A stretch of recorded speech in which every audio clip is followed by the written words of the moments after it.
Gabon, ongi etorri. Ezetza, ezetza da.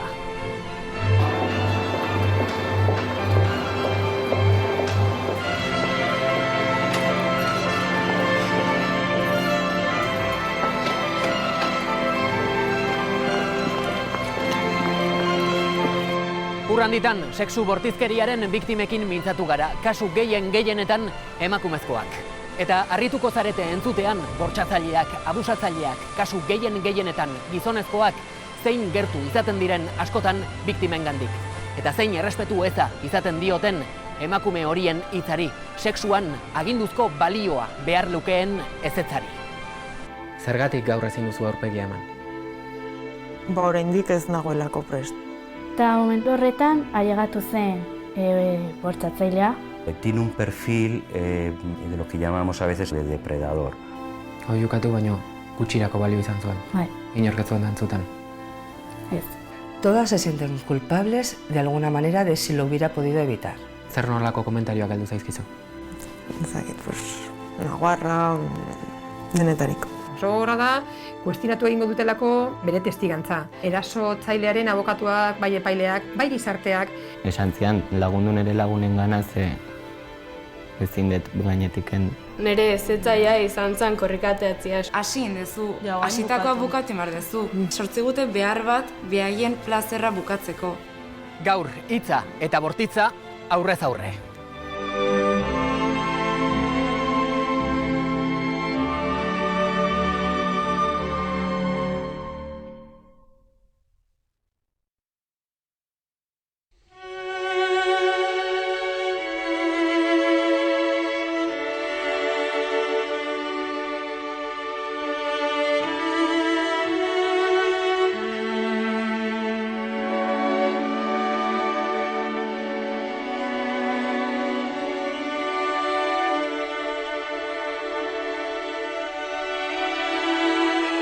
Gure protagonista nagusietako bat, 16 urte zituenean duela 2 bortxatu egin zuten egun argiz, oso jai jendetsu batean.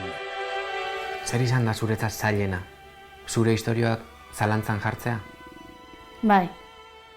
Mutikoa, WhatsAppen bitartez, bidali zuen mezu bat, esanez nire izenak, nire lagunen izenak, eta bera ez zuela ezer egin, ez zela bera erruduna.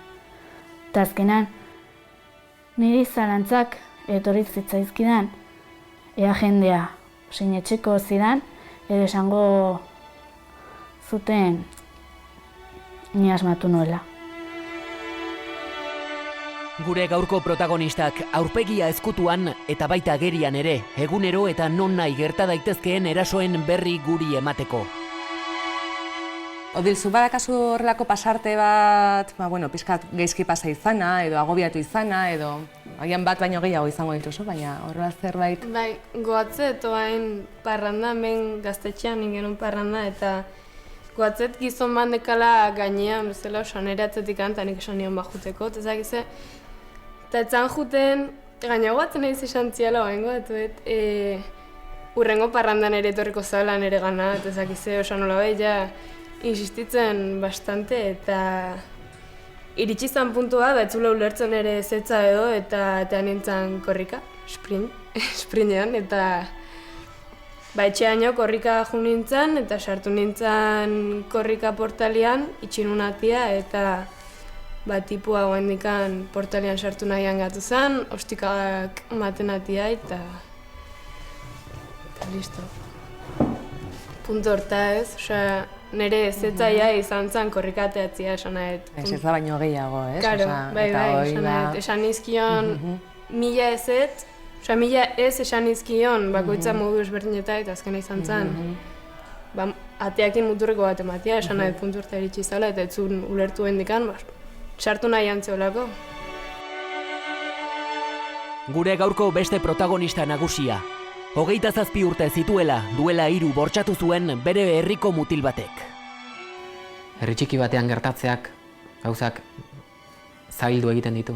Bai, denok ezagutzen garelako elkar. Eta ni ezaguna naiz, baina beste baita. Orduan, jendea ezagit posizionatzen da edo alde batean edo bestean. Beste batzuk erdian, ez, zalantzan. Agian hasieran gogoa dakazu parranda giroan esaten dezu bai, eta beakien zaude muxuke ematen o dana dalakoa, eta momentu batean esatezu bez, hone arte, ez dut gehiago nahi. Eta hori ez da errespetatua izatna, esaten, ez? Orduan esate dizute ez, baino hasi indezu, hasitakoa bukatu imar dezu. Sortzigute behar bat behaien plazerra bukatzeko. Hori da, baina behaiena. Ez digute ezer errespetatzen, ze behaientzako momentu hortan behaiei plazera sentiarazten diuna, eta ez baldin badeu bukatzen behaien erotismo hasi deuna, aserretu iteia, o frustrazioa, o ez digute ulertuko, ez digute juten utziko.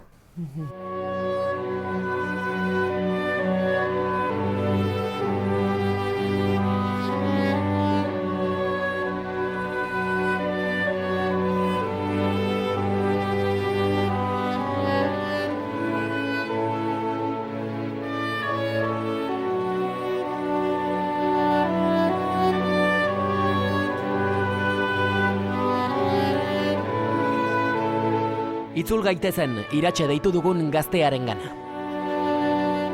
Iratxe, ez da zure benetako izena, baina Iratxe deituko dizugu. Zer modu zaude? Ongi. Urduri baina ongi. Seguruenik duela 2 urte ezingo zenuke elkarrizketa hau eman. Ez. Oso gaizkin egoen. Eta laguntzarekin ongi eramatea lortu egin dut. Hasieran oso gogorra izan zen, orain 2 urte pasata argi eta garbi hitz egin dezaket hori buruz. Juana, ¿cómo te encontraste a Iratxe por primera vez? La primera vez venía muy nerviosa, asustada, y en cuanto empezamos un poquito a hablar, lo primero que pidió, que es lo que suelen pedir todas, es no te tendré que volver a contar todo. Egingo dugu ariketa, badakit zaila dela, baina saiatuko gara ulertzeko batez ere gertatu zitzaizun, gogoratzen gertatu zena. Bai. Non eta noiz izan zen bortxaketa. Festara llegatu nintzenean, banandu nintzen nirereko lagun batekin. Eta goiz osoa berarekin egon nintzen, baina gero elkartu nintzen nire klasekide batekin, eta bertan, eserin ginen lurrean, edaten, eta hitz egiten, eta momentu horretan ailegatu zen bortzatzailea. Josean, ¿cuál es el perfil del violador de Iratxe? Bueno, el perfil es complicado porque este es un chico, es un chaval joven con una historia por detrás también complicada. Normalmente en general siempre hay algo detrás de estas personas que van a incidir ya en la manera, en el modo adolescente, adulto de después. Tiene un perfil con un componente bastante narcisista, un componente antisocial también evidente y un componente de descontrol de impulsos también evidente y fuerte. Entonces hay que trabajar desde distintos ámbitos dentro de la terapia, además de todo el componente de la sexualidad, en fin, malentendida, etc. Eta orduan, ni pisa eguteko gogoak etorri zizkidan, eta horretzen naiz joaten nintzela, leku apartatu batera, eta orduan ez dut ezer gehiago gogoratzen, begiak irekitzen dudan momentu arte. Eta daukat berago gainean. Batzutan, holako amnesia dagoenean, ez dute jakiten, ez dakite zer egin, eta orduan, erabakitzerako salaketa ipintzea, batzutan pasatzen dira egunak, eta asteak inkluso, eta orduan ez dugu eserratzen baten. Zenbait eta denbora gehiago pasa, ez dugu eser aurkitzen. Orduan oso importantea da, holako zerbait sumatu eskero, edo jasan eskero, salaketa ipintzea, lehen bailen. Eta orduan, oio egin nuen, ez zidan inork entzun, eta bukatu zuenean joan zen. ¿Cuál es su relación con la sexualidad? Tiene un perfil de lo que llamamos a veces en estos componentes como de depredador. Depredador en el sentido de que están al tanto, están al acecho y cuando ven la oportunidad van. Ni jantzi nintzen, eta elkartu nintzen nire klaseko batekin eta bere lagun batekin. Eta beraiek lagundu zidaten, jarri zidaten kamiseta, beste kamiseta bat nirea odolez beteta zegoelako, eta eraman zidaten medikua zegoen lekura. Esan duzu odolez beteta zeundela, zergatik? Nire lehenengo aldia izan zen, eta orduan odola atera nuen, eta jantzi kamiseta odolez zegoen. Fue una situación especial en el que esta víctima se retiró de un grupo y él ahí vio la oportunidad. Es decir, yo a veces pongo el ejemplo que es como el león en la sabana. Está esperando a que alguien de la manada de lo que sea se aparte o se mueva para entonces atacar. Entonces, bueno, hay un aspecto también en esta persona de estar un poco viendo la oportunidad de cuando puede intervenir. Zer sentitu zenuen mutila gainean zeneukan momentu hortan? Alde egin behar nuela. Ez dinuen sinestu, blokeatu nintzen. Eta hortaz bakarrik egin izan nuena oiukatu izan zen. Oiukatu baino gutxirako balio izan zuen? Bai. Inork ez zuen dantzuten? Ez. Lagunak odola ikustean kezkatuko ziren? Bai, esan zidaten ehaztia gertatu zen. Eta nik esan nien bortxatu zidatela. Eta beraiek hori entzutean, dudai gabe eraman zidaten Cruz Rojako mediko batera. Eta hor, esan zidaten ze gertatu zen, nik azaldu nien, bortxatu zidatela, eta eraman zidaten ospitalera. Eta han egin zidaten froga guztiak, eta orduan poliziak joan ziren bere bila, eta hartu zuten egun bertan. Egiten zizkizuten galderak eta zu negarrez.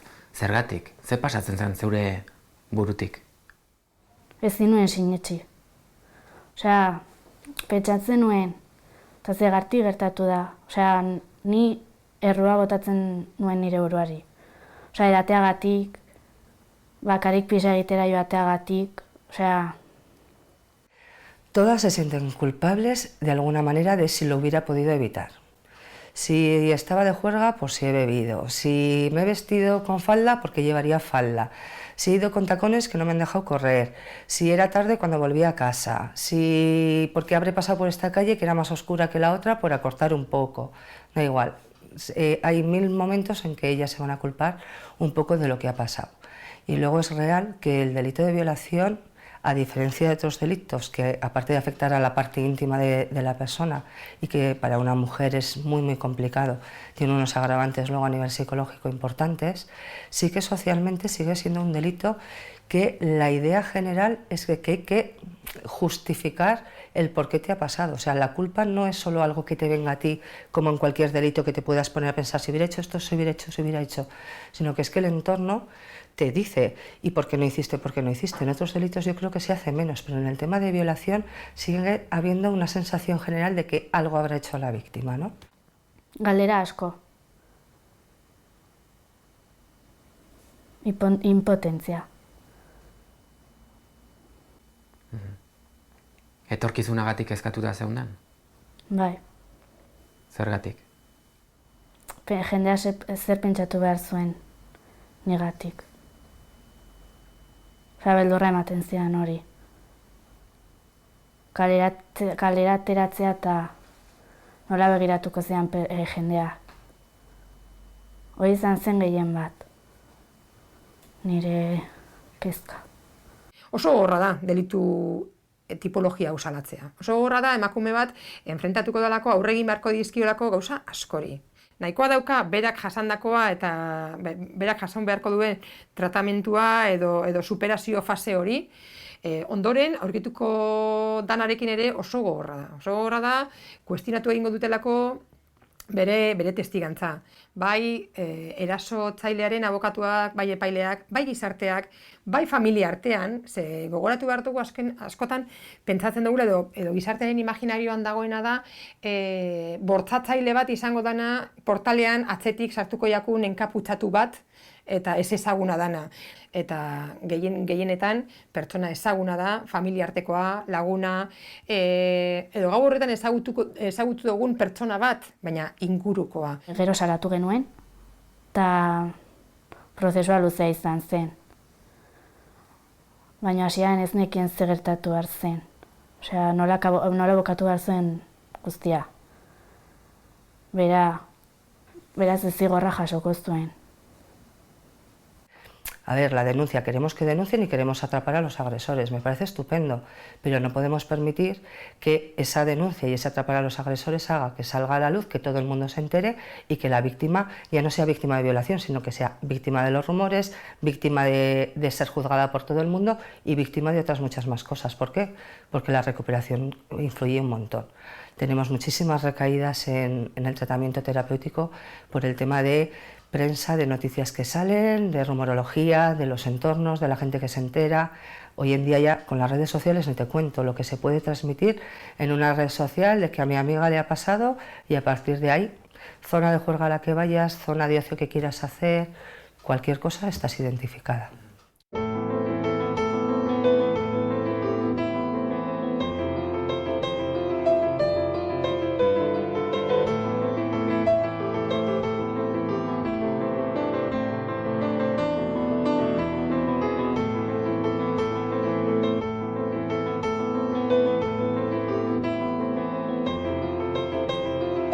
Hiritik herrira atzera bueltan, Maria deitu dugun emakume gaztearen gana. Bueno, Maria erabiltzen dugu eta ez da zure izena, eta zure aurpegia ere ez dugu erakutsiko.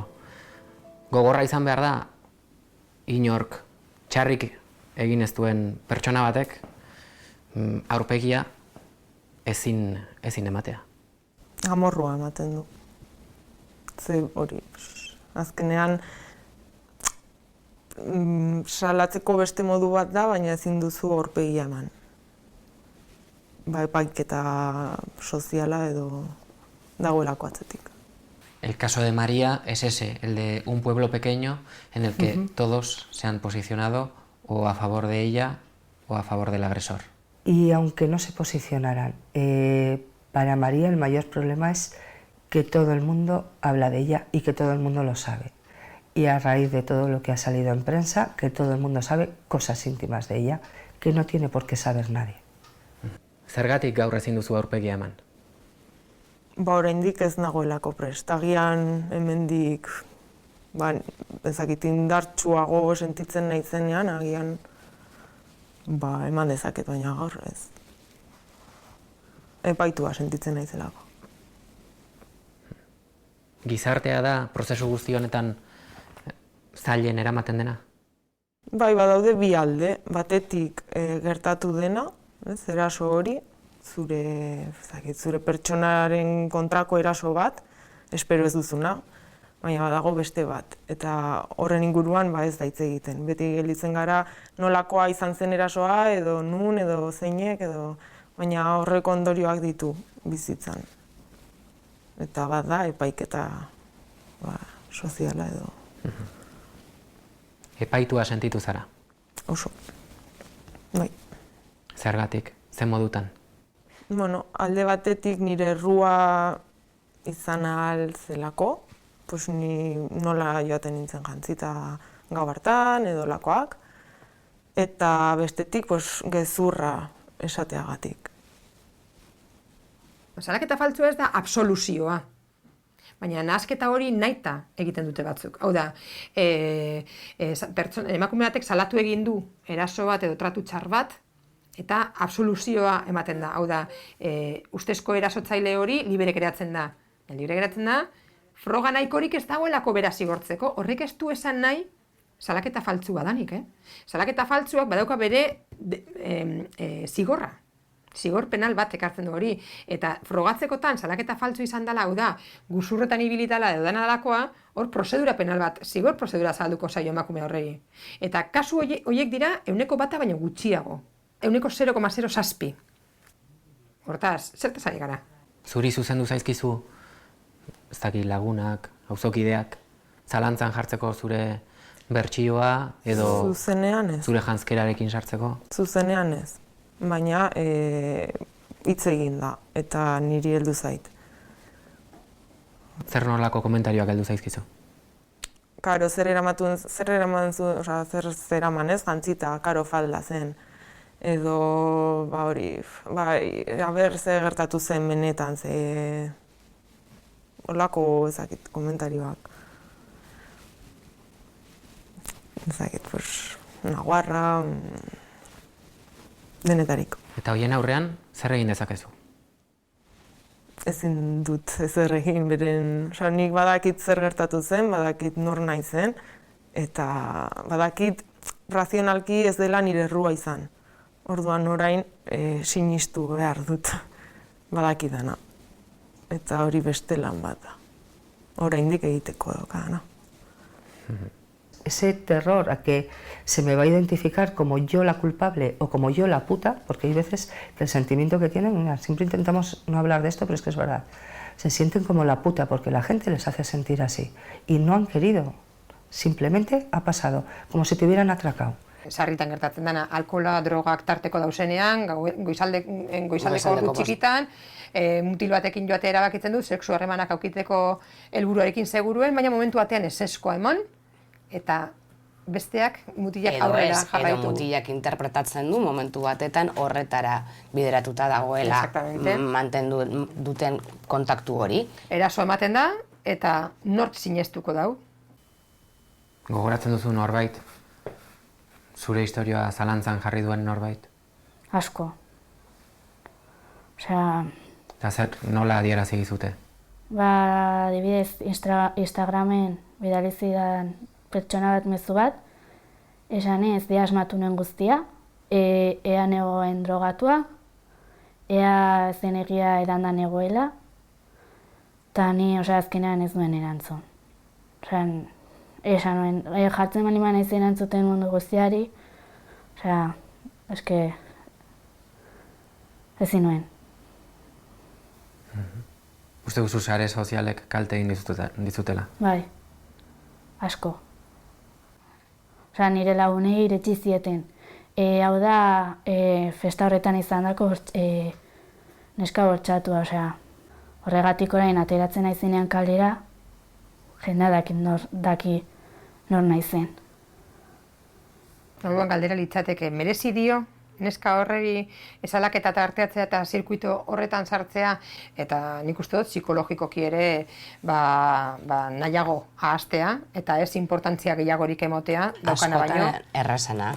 Nola pentsa dezake baten batek hori guzurra dela, salaketa faltzu bat dela, jakinik zeri egingo dira aurre? Jendeak jakingo balu benetan zer dagoen eta horrek zer suposatzen duen, segurantzean ez luke kolokan jarriko pertsona horren sinesgarritasuna. En un atraco al principio te dicen, ¿por qué ibas por ahí? Pero enseguida, pobrecita, no sé qué, ¿qué necesitas? Una víctima de violación le cuesta encontrar ese apoyo, no igual en su círculo más cercano, que a veces ya si no tienes el apoyo familiar, apaga y vámonos. Eta familiak nola eramaten du guzti hau? Sufritzen du. Beraien laguntza jaso dut, lehendabiziko momentutik, eta oso ondo, alde horretatik oso ondo. Baina sufritu izan dute eta sufritzen ari dira baita ere. Kaletik zoazenean, badakizu, hau nirekin dago, beste hau erasotzailearekin dago? Ez, badago jendea bizkarran manduenak, baina, errespetatzen dut. Badago jendea galdu dudana eta uste nuena laguna zela, baina bere erabakia da. Orduan ezin dut zer egin. Eta bizkarra eman dizuten horiek azalpenik eman dizute? Ez. Egun batetik bestera? Bai. Ez dizute hitz egiten? Ez da gurtu. Beste batzuk, bai. agurtzen zidaten beste jende batzuk, oza, beste pertsona batzuk, bai, agurtzen daute orain. Eta bizkarra ematen dizuten hoiei zerbait, esan diezuzuk? Ez.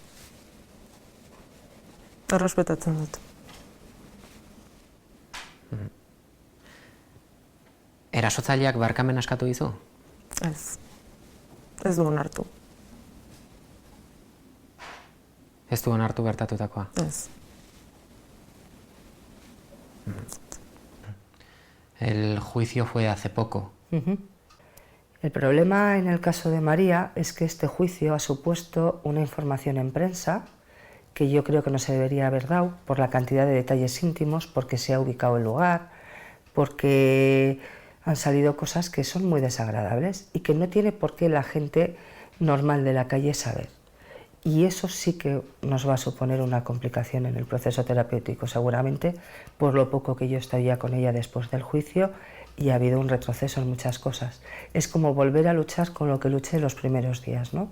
Los sentimientos de culpa, de qué parte hice yo mal, de qué parte yo estaba de juerga, de qué parte, si yo no hubiera salido, volvemos otra vez, que se superará más rápido porque ya había un trabajo hecho, ¿vale? Pero que vuelve a estar ahí. Zure kasuan, zenbat denbora pasa zen, salatu zenuen arte? Egun bat. Eta egun hartan, 24 ordu horietan, ze pasatzen zen zure burutik? Denetarik. Ez zela posible, baina gero ikusten nuen baietz, gertatu zela. Eta, nola kontatu lehendabizi etxean, ze nola. Sinistuko naute, ez naute sinistuko, agian nire errua izan zen, baina pentsatzen duzu eta ez, ni dantzatzen negoen, lasai, ez dago arazorik. Beste batzuetan ez da ezer gertatu, zergatik, gau hartan bai, ez? Zaila. Pertsona ezaguna zen erasotzailea? Bai. Gertukoa, kuadrilakoa? Ez, ezaguna, herri txikia denak ezagunak.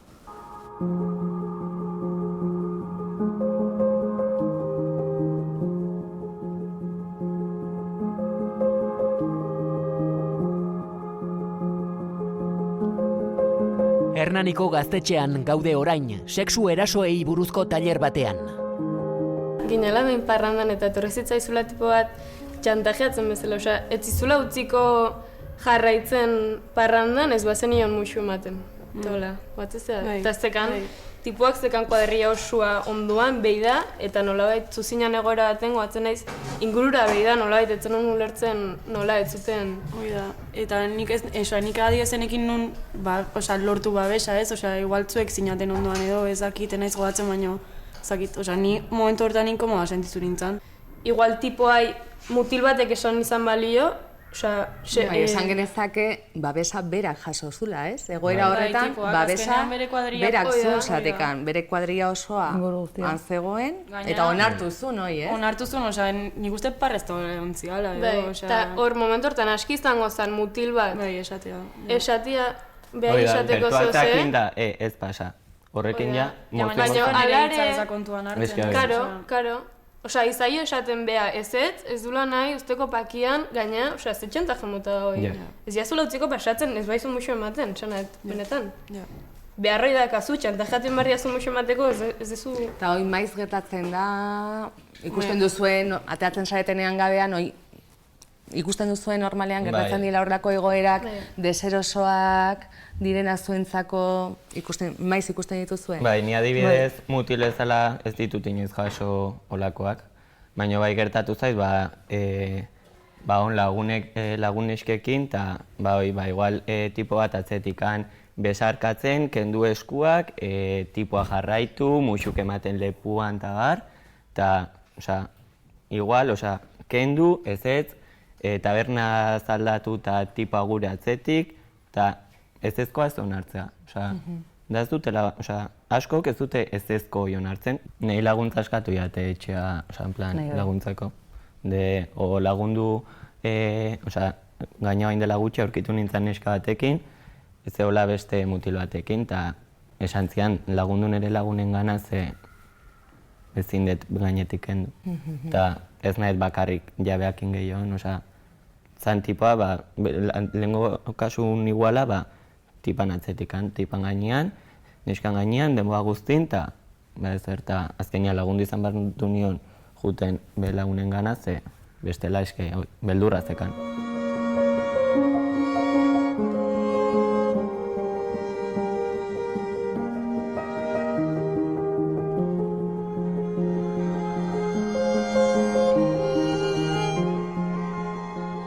Sei urterekin nola zoaz gurasoen gana eta esaten diezu bortxatua izan naiz. Nire aitari deituztion nire ama, eta nire amari etorri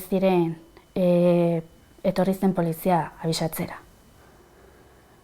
Eta gero, orduan ama joan zen ospitalera, ospitalean egoela aita ailegatu zen, eta izan zen dena kaos bat.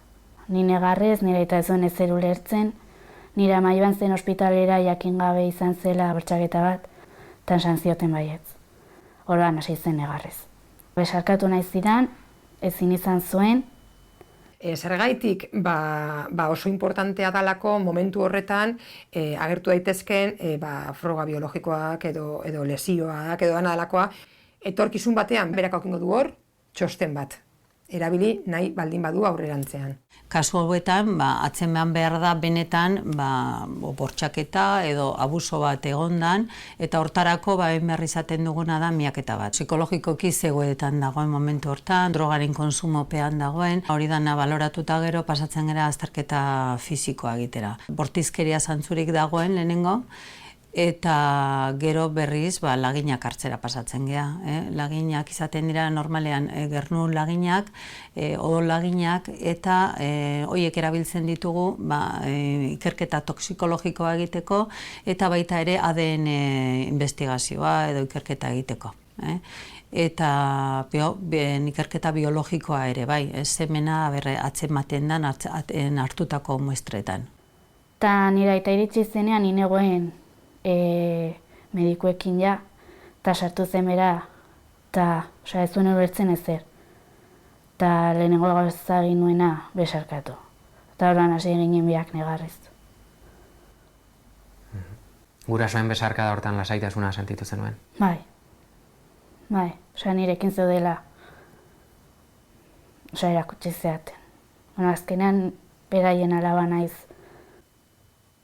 Ze galdera egiten zizuten zure gurasoek? Ea ze gertatu zen. Ez zidaten galdera askorik egin. Esan zidaten lasai negoenean eta nahi nuenean hitz egin, beraiekin kontatzeko.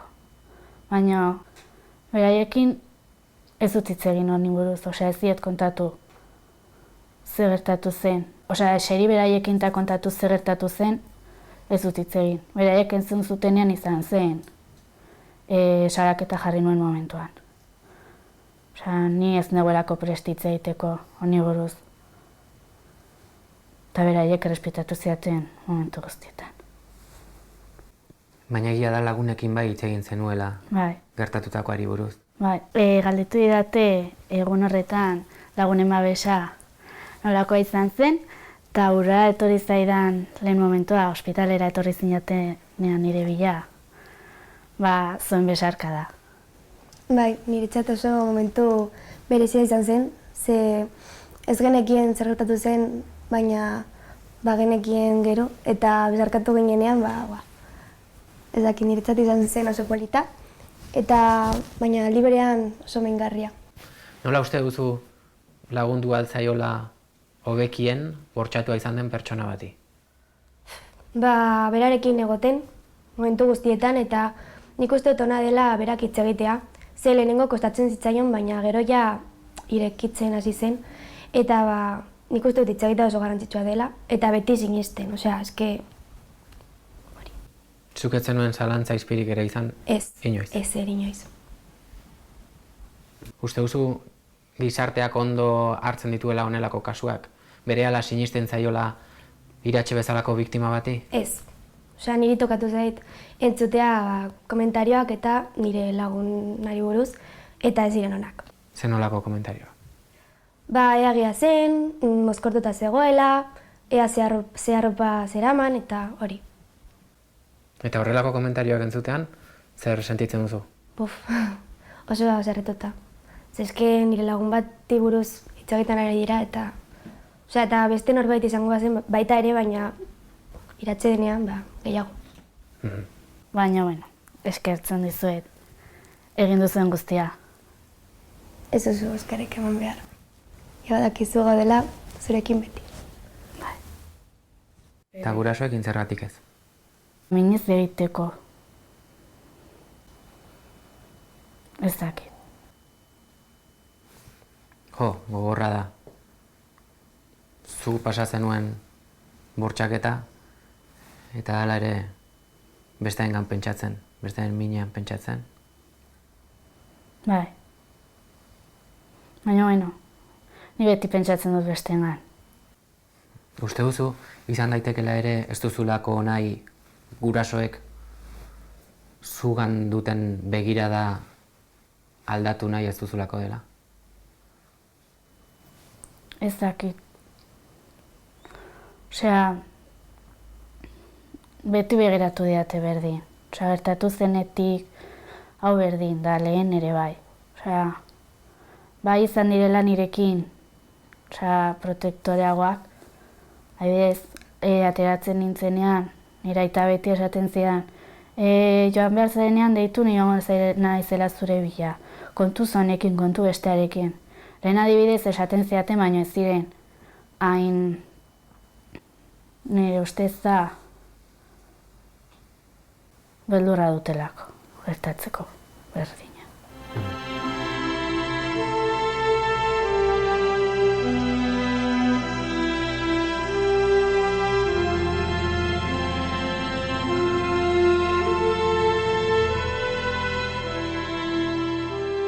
¿Cómo está ahora María?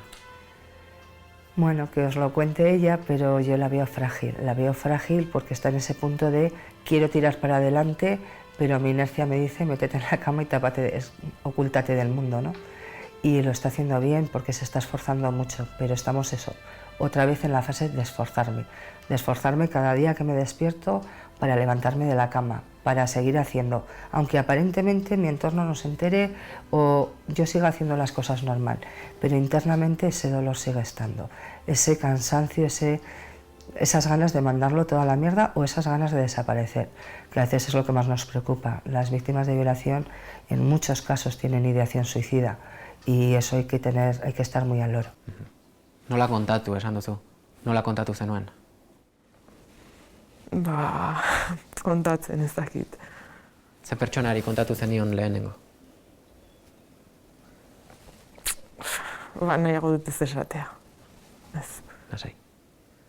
Zaila izan zen kontatzea? Bai.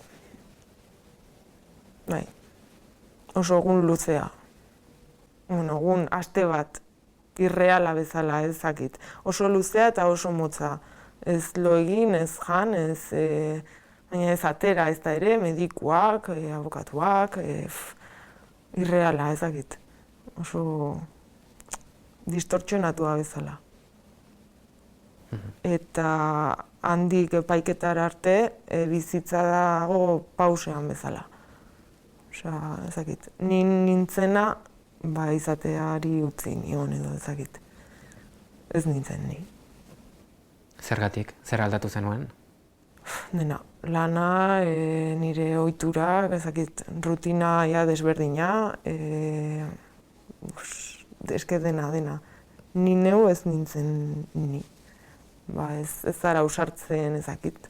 Osea, ni ezin dut jantzi soineko bat, ez nahi gai. Eta koiaketa, nizean behin bai, baina kostatzen zait. Margotzea kostatu izan zait, hilabete asko. Ez nahiz ni. Azkenean da autoestima falta ezakit.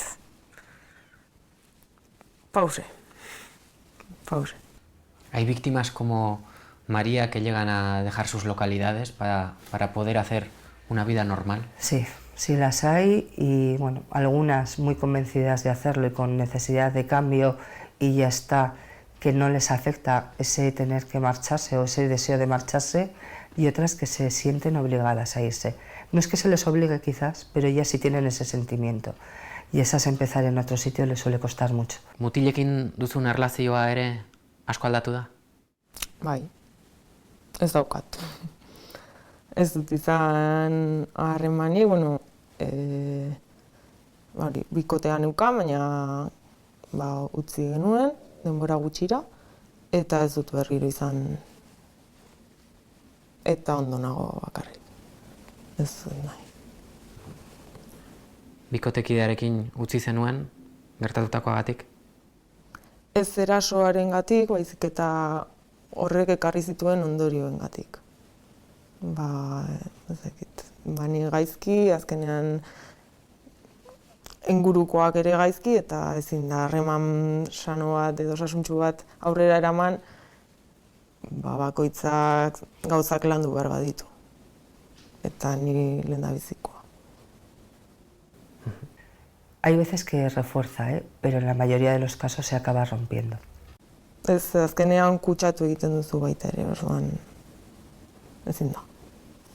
Uste duzu, bueltatuko zarela mutilekin berriz ere erlazio normal bat izatera? Bai, espero dut baiet. Erlazio bat hasten zarenean, uste duzu iritsiko dela momentuan non azaldu beharko diozun bortxatua izan nintzen? Pentsatzen dut askotan, eta ezakit. Ze alde batetik gustatuko litzaidake, ezakit, bai, berak ere jakitea, ze momentu batean agian ezin dut aurrera jarraitu eta zergatik, ez? Baina bestalde ere, ezakit, iraganean utzi eta aurrera. Ezakit, galdetzen dudan zerbait da. Mutilekin duzun erlazioa aldatu da? Ez. Izan duzu harreman sexualik? Ez. Eta uste duzu agian horretan zerikusia daukala bortxaketak?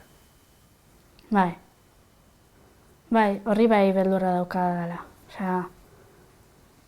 Baina, bueno, esan zidan nire psikologa laguntza behar baldin manuen, deitzeko eta hitz egin behar genuela horretaz, eta jazta. Momentuz ez da eman momentua, eta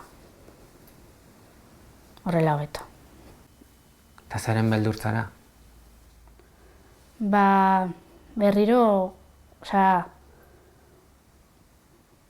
Berriro horretaz pentsatzera eta beldur izatera. Momentua adibidez horretan burura etortzen baldin bazaizkit irudiak edo hori, ez. Ezingo dut, ez.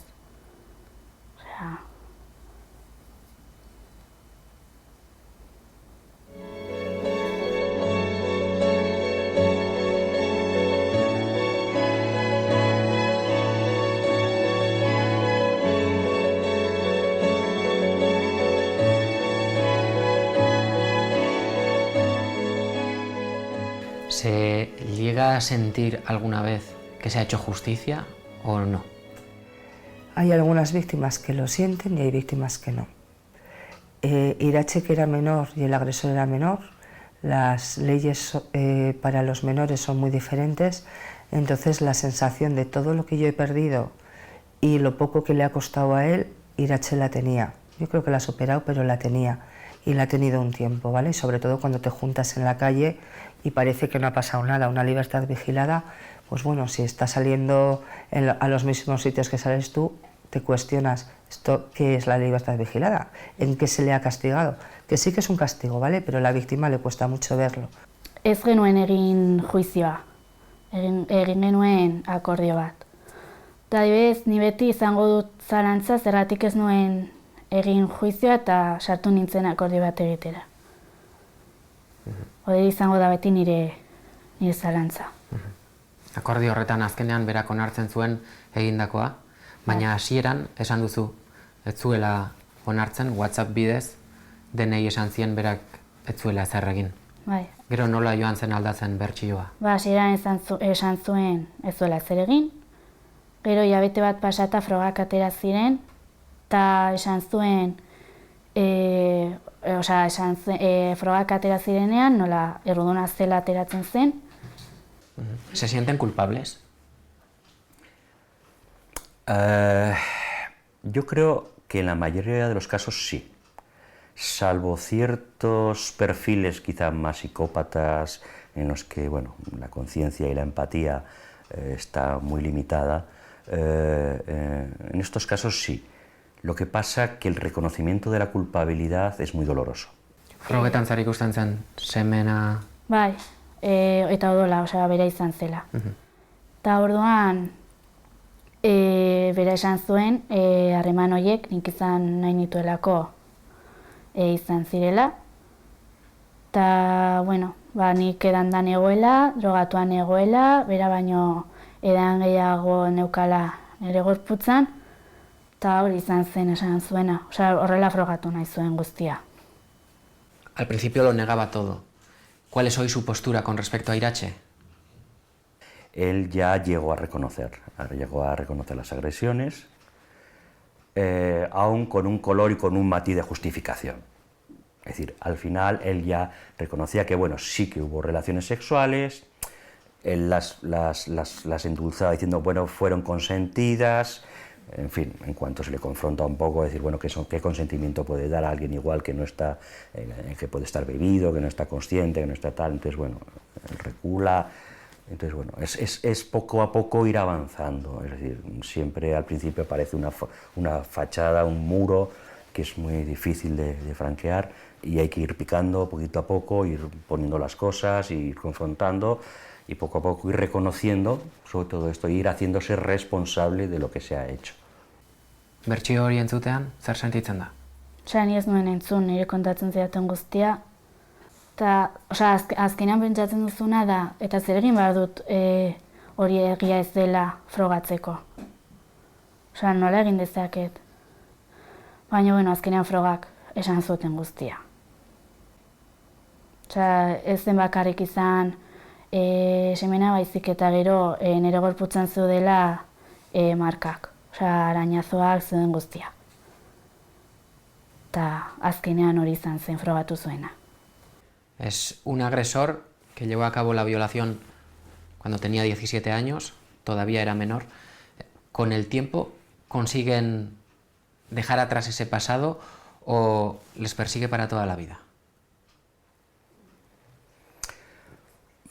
Yo creo que está presente en la vida. Y además me parece que es importante que sea así, como de apoyo para poder estar atento y cada vez que pueda tener un estímulo parecido, acordarse y decir, oye, cuidado. Azkenean ze akordiotara iritsi zineten?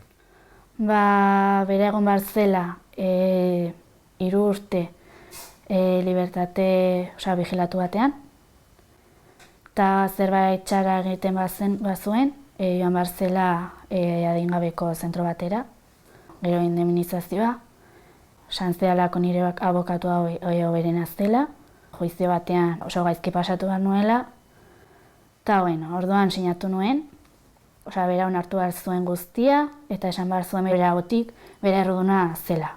Eta esan zuen, barkamena eskatzen zuela, bakarrik hor usteagatik eta medikuaren gana ez eramateagatik. ¿Algún día va a llegar a pedirle perdón a Irache como se debe? Porque Irache nos ha dicho que le pidió perdón, pero le pidió perdón por dejarla allí tirada, por no acompañarle a urgencias, no por haberla violado. No lo sé porque es especular y tampoco tenemos una bola de cristal, ¿verdad?, para poder ver qué nos depara el futuro.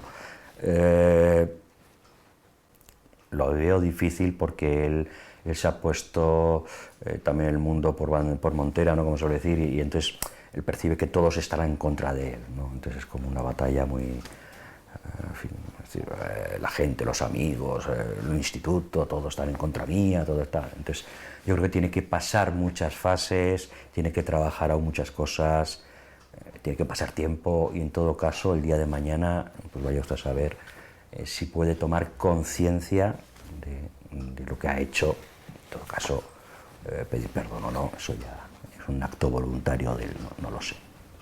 Oda baino lehen ja dituzean abokatu eta esan zidan bortxatzailea arazo asko izan zituela, kexa asko jaso zituela fiskala, psikologoen taldetatik ere bai, eta orduan eskatzen zuten adingabeko zentroa eramatera. Elkartu ziren nire abokatua, bere abokatua eta fiskala, azkenean eraman zuten ara.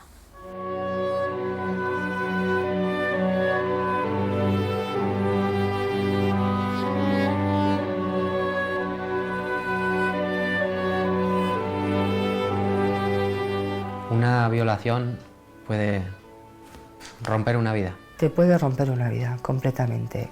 Tú cuando haces un comentario sobre una noticia que sale en la tele, por muy gracioso que quiera ser o por muy graciosa que quiera ser, tú no sabes si la persona de al lado que te está oyendo qué vida ha llevado. Tú no sabes si esa persona, yo qué sé, y se la han violado.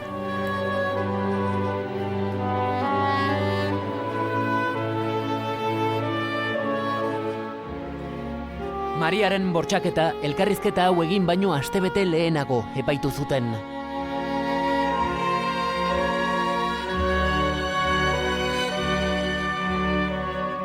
Gurekin hitz egitean, Maria epaiaren zain zegoen.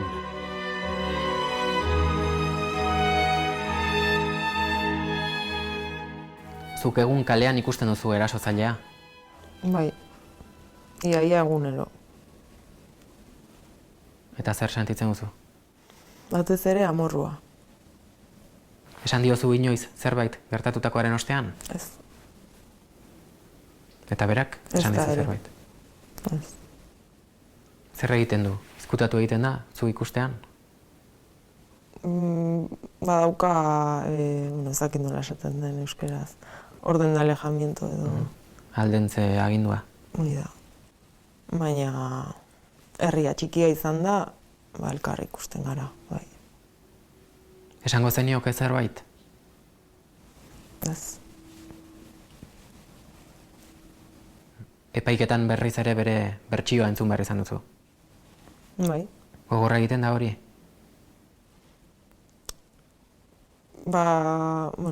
Eske nahiago dut epaiketaz ez egitea. Ez, eske izan zen, joan zen astean. Nahiago dut ez. Eta kaletik zoazenean familiakin, familiak ikusten duenean erasotzailea, ze reakzio egoten dira? Saiatzen gara, normal egoten ez, baina amorrua baita ere. Egoera zaila. Inoiz bere lagunek edo familiartekoek iraindu zaituzte? Bai, noiz bait bai. Baina... Nola? Irainak.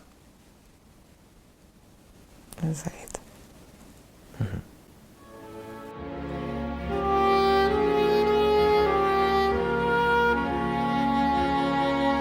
Atzera ere gogoratuko dizuegu, elkarrizketa hau grabatu genuenean, artean Mariak etzekiela zer erabaki behar zuen epaileak.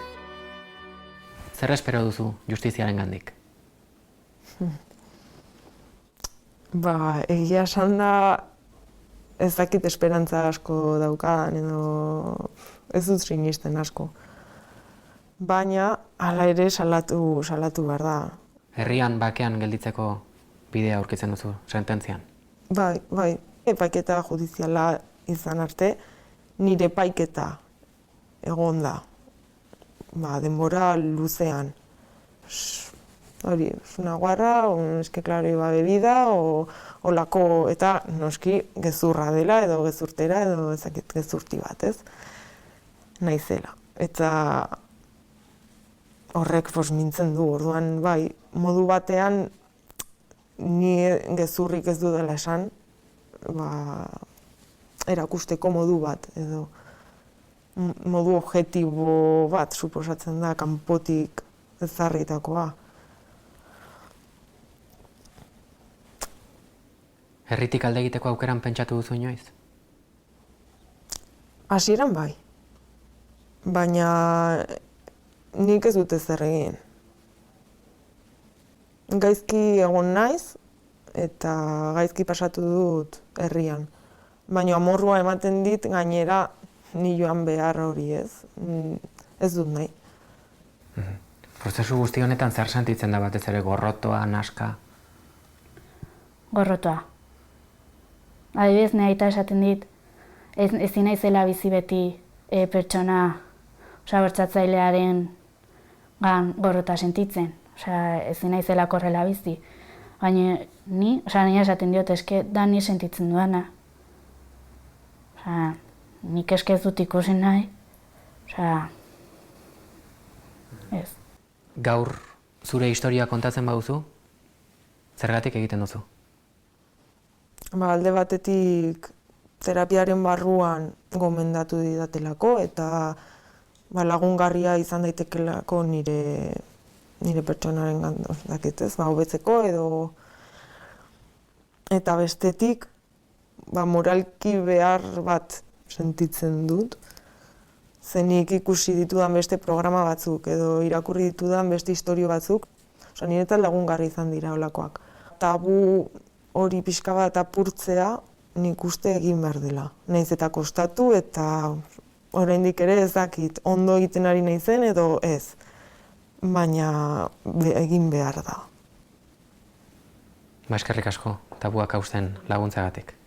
Zuri. Eskerrik asko. Zuri.